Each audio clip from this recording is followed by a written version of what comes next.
Hinokopuyo. Hello and greetings. Welcome to the Kachina Hall of the Antelope Valley Indian Museum. My name is Rowan Harrison.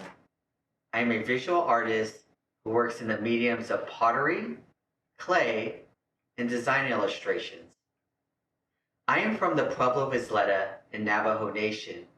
We are Southwestern people whose ancestral origins and lineage can be traced down to the ancestral Pueblos or the Anasazi people of the High Colorado Plateau, which is now known as the Four Corners region and also makes up the northern portion of Arizona. Throughout New Mexico and Arizona, there are 19 different Pueblo people. The Pueblo people of the Southwest have a strong and celebrated history in making traditional arts and crafts that represent their religion, beliefs, and traditional way of life. Living in accordance with the rhythms of Mother Earth and the natural world, the Pueblo people have been practitioners in using natural resources and creating arts and crafts out of textiles, wood, plants, rocks, minerals, and clay. Examples of these items can be found here in the Antelope Valley Indian Museum's Kachina Hall. In this tour, we will focus on some of the traditional pottery wares that are on display here in the Kachina room. Using the many varieties of natural clays, plants, vegetation, minerals, also fire, water, and air, the Pueblo people of the Southwest have acquired a well-respected reputation of making traditional, handmade, hand-built, and hand-painted pottery ware that serve many functions for these people. Items handmade out of clay were used throughout the centuries in a variety of ways: religious, ceremonial, and utilitarian. One of the primary uses of traditional pottery ware was not only to store food, grains, seeds, and personal items, but also to store one of the most precious resources for these people: water. Water is the essence of life. Without water, life cannot exist from one generation to the next. And the Pueblo people, whether in ancient, traditional, or contemporary times, are well aware of this fact and their need for water for sustainability. We will begin with the Kachina Hall's north wall, and specifically the northeast portion. Here, we have two wonderful examples of large-sized water vases, or ollas. These two items represent the classic traditional pottery period of the early 20th century, originating from the Acoma people and the Zuni people of New Mexico. During the late 19th and early 20th century, Pueblo people had to rely on rain, local streams, watering holes, or lakes for their source of water. Water vases, or ollas, would be the most common handmade item amongst these people during this time period. These olla forms were built and designed for a specific purpose: to collect and store water. The shapes would begin with a narrow or tapered base. These walls would extend to their furthest diameter, creating a graceful shoulder. This structure would ensure the maximum amount of water and balance. From the shoulder of the form, the shape would slowly taper inward, creating a sloped section from the shoulder of the form to the rim. This sloped design would enable the hand to carry or easily transport the items to the nearest watering site. As the form approaches the rim, the opening becomes smaller. This narrow design would prevent spillage as the water is transported back to the village and also reduces the process of evaporation. One final note that traditional water vases all have a concave base or bottom, which allow them to be placed comfortably on top of the head once they are full of water. The large size 9-inch high polychrome akuma form decorated in black and orange designs on top of the white akuma clay is divided up into 4 quadrants, with the 4-leaf red slip motif the central design.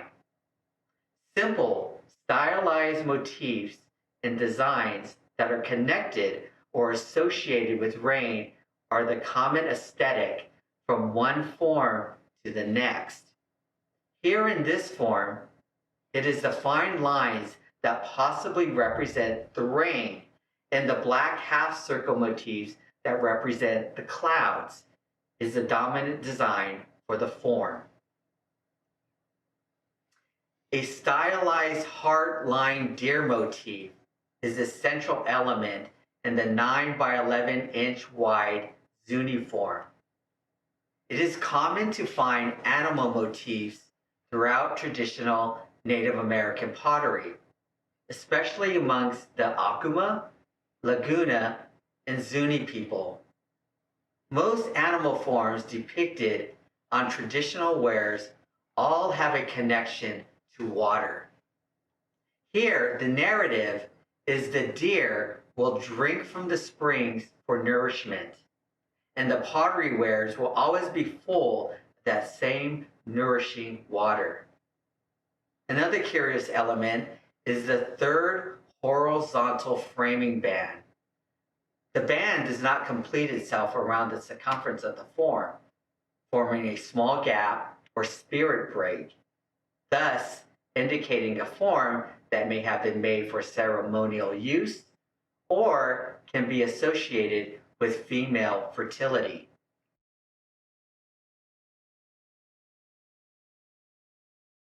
Located on the east wall is another large storage form, originating from the Zia people, located an hour northwest of Albuquerque, New Mexico, and known for the Zia symbol, which is the symbol for the New Mexico state flag. This large form is made from a red clay body with white and red slips. Slips are basically watered down clay that were widely used to cover larger surface areas. A black is used for all the line work. Somewhat sparse with overall design work, the bird form, which is common on Zia pottery ware, makes for the central motif. Also, a cloud design band stretches from the top to the base next to the large 3 triangle step forms in red slip, possibly representing the Zia village traditional adobe village structures. Another interesting element is the bird motif that is centered in the circle. The circle, a universal shape in the Native American context, it represents the sacred hoop, the sacred drum, or the cyclical flow of the universe and life. As we move over to the south wall, we come across a large form in somewhat questionable condition. The large-sized water jar from the Santa Clara people is an impressive 12 to 13 inches in height and is showing signs of chipping and decay, an unusual type of wear. The Santa Clara village, also known as the Singing Water Village, is located about 40 minutes north of Santa Fe, just south of the small community of Espanola, New Mexico. The Santa Clara people have a fine reputation of creating the shiny black on black pottery ware. But here we have a large polychrome layout black and red slip on white clay. This form exhibits a fine executed 4-step square design with fine lines, framed with solid bands of black. The thick bands may possibly be interpreted as rainbow bands. Also note the open 4-pointed star symbol. Some theorize indicates the 4 sacred directions. More fine lines are executed in a triangular shape, again, rain being the symbolism. There is also another variation to the cloud pattern below the fine lines with a split leaf motif in the center.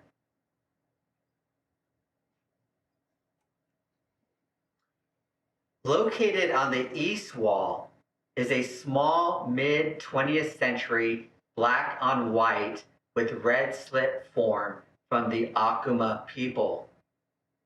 Sitting on top of a 360-foot mesa, 40 miles west of Albuquerque, New Mexico, south of Interstate 40, the spiritual village of Acoma, also known as Sky City, has been the traditional home for the Acoma people for hundreds of years. The Acoma have become known for their fine line black on white pottery forms that is distinct from other pueblos throughout the Southwest. Here we have another example of geometric shapes representing the natural and spiritual world of Southwestern indigenous people. There is the cloud pattern, arcing forms, the split leaf motif, and the 2 triangular shapes, plus the 4-pointed element in the middle with the fine lines, all representing the natural world and their traditional adobe village community.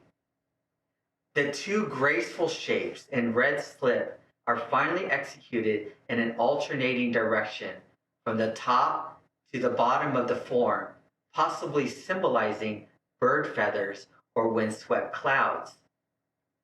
Also common in Acoma pottery design is the representation of the kiva ladders that are common at the Acoma village.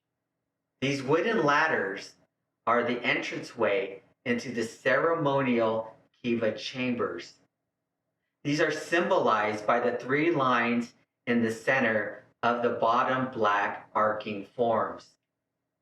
Other notable features are the light smoke marks and the pitting marks, all indications of the traditional outdoor firing process that is still continuing today and has been for hundreds of years. All these forms represent the harmonious balance of shape, form, function, and design within the cultural art form of traditional Native American Southwestern pottery, an art form that spiritually connects the Pueblo people of the Southwest to Mother Earth and the natural world. Our last set of items for this tour will be the Casa Grandes pottery, located on the center table of the Kachina Hall. Casa Grandes was one of the largest settlements in the northwest part of Mexico, or present-day Chihuahua, and was part of the Hohokam and Mongolian culture going back to 1100 CE to 1450 CE. Casa Grandes pottery became quite distinctive with the all-over fine line execution and bands of geometric and stepped scrolls. The most common form of Casa Grandes pottery is a globular, round, tapered form, as we see here in the bigger middle form. The examples represented in Kachina Hall seem to be of an earlier style of Casa Grande's pottery. During the 1970s, a revival in Casa Grande's pottery began to emerge within the small farming community of Monte Ortiz in northern Mexico. Inspired by the Casa Grande pottery shards that were collected near his home of Monte Ortiz, as a young man, Mexican potter Juan Quezada learned to create and replicate Casa Grande's pottery. It was instrumental in a renaissance of handmade, hand-painted pottery inspired by the Casa Grandes and Mimes pottery found in this region of northern Mexico.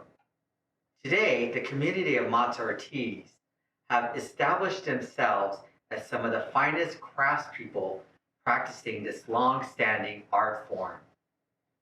Moving upstairs to California Hall, we will continue our narrative on Native American pottery, but shifting our focus on the connection between the Southwestern people and the Pacific Coast region. Also, we will look at the practice of pottery amongst the California people and the natural use of minerals to create dyes and paints for decoration and designs. Trade routes were laid down as early as 1000 AD. These routes provided the movement of precious stones, pottery wares, shells, ornamental goods, and other commerce from one region to another. The Mojave, Agua Caliente, Kahila people all used established trade routes and trails that went east into the southwestern region of North America. It is along these trade routes that goods, materials, and other commodities were traded and exchanged during prehistoric times. Evidence of this exchange is in the small collection of southwestern pottery shards in case number 26. These shards were discovered and collected at Beryl Springs here in the Antelope Valley, Palmdale area.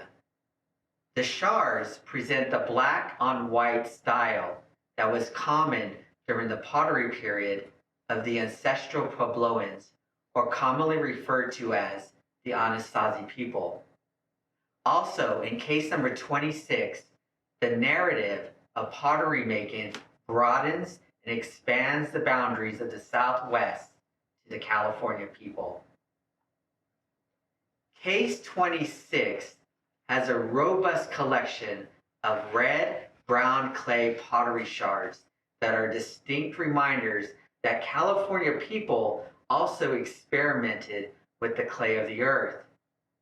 While basketry was and will always continue to be the dominant form or container for storage, cooking, and other utilitarian purposes for the California people, the use of pottery making did make its way into the indigenous cultures of Western Pacific people. The knowledge of how indigenous people of California became familiar working with clay has many points of reference. Many archaeologists believe that Southwestern people had a major influence on the people of California.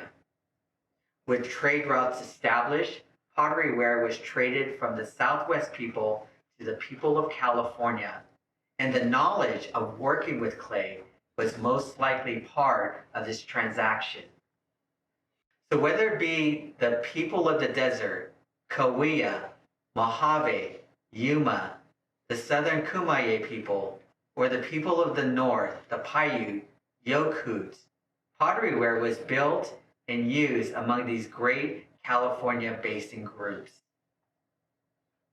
Yet the usage, appreciation, and respectability placed on clay wares and the pottery makers themselves had a much greater hierarchy amongst the Puebloan people of the Southwest than the people of California. From what can be gathered, The majority of red clay pottery ware was mostly used for cooking and storage. From the many collections and examples I have seen, there is very limited or no use of decorative designs on California wares, thus leaving the spiritual and religious aspect to a minimum, as we have here in case number 5. Minimal designs were painted and limited to basic shapes and lines using the minerals and resources found near their villages. The minerals modified into stains, paints, and dyes are the main feature in the next case as we move along in the California room and the story of Native American pottery continues. Here in case number 16, we have fine examples of paints, dyes, and soft stones that were used not only to decorate and paint pottery ware, but were used in a variety of ways. Just as the Puebloans of the Southwest used plants and minerals to create paints or pigments to decorate their wares, the people of California were keen on the usage of soft earth-tone rocks foraged near their villages as a viable material to create paints. Unlike petroglyphs, which are carved images into stone, the oxide dyes allowed the people to create paint symbols and images on rock, known as pictographs. The ability to paint images and symbols played a major role in the story of indigenous societies of North America. The history of Native people is an oral history, not necessarily written down as with most Western cultures. So the use of painting images, symbols, marks on rocks was another way to tell a story for these people. Another way to signify their spirituality of who they were, to represent their clan or tribe, record important significant events, landmarks, or to communicate to others of impending dangers.